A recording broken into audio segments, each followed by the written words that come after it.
And welcome to the press conference for the world premiere of You Will Meet a Tall Dark Stranger. And once is not coutume, I will start with the two men. In the middle, dead center, director, writer, Mr. Woody Allen.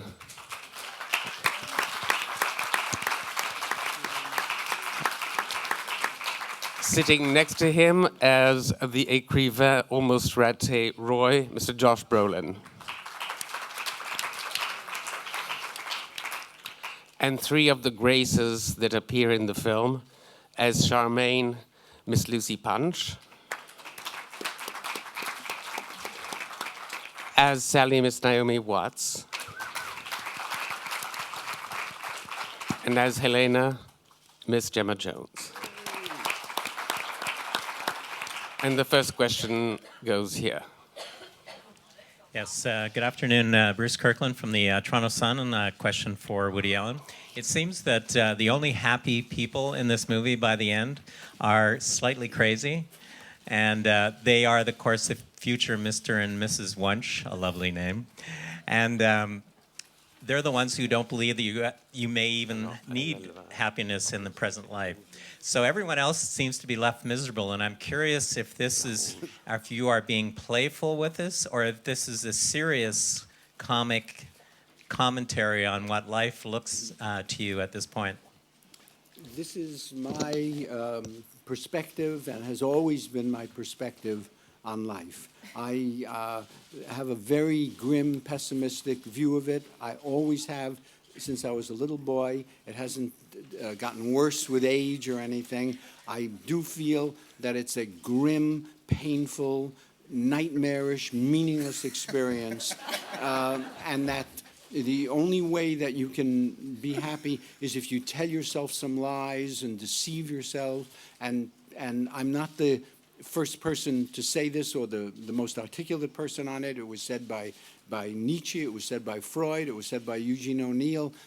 One must have one's delusions to live. If you look at life too honestly and clearly, life does become unbearable, because it's a pretty grim enterprise, you will admit. So I do feel that those two people are the only two people that are happy. They are capable of deluding themselves. They live. If I saw them at a party in real life, I would think that they were foolish people and dumb and silly, and I would laugh at them, but they would be happier than me. So that is the way I feel about it, and we can discuss this privately later. Would the actors comment on that? No. Not as articulately, but yeah, I should pay you as my therapist.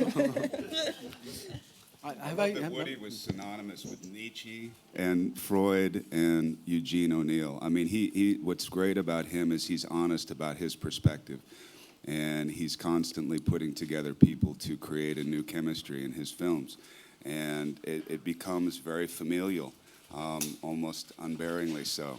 And he's a wonderful director that creates an electricity on the set where anything can happen. And he leaves it up to you to take full responsibility for your character. I think what people perceive as being so terrifying about working with Woody is the fact that he doesn't say a lot. The disappointment is there if you don't reach a level that is organic in his film, and that disappointment could manifest like this,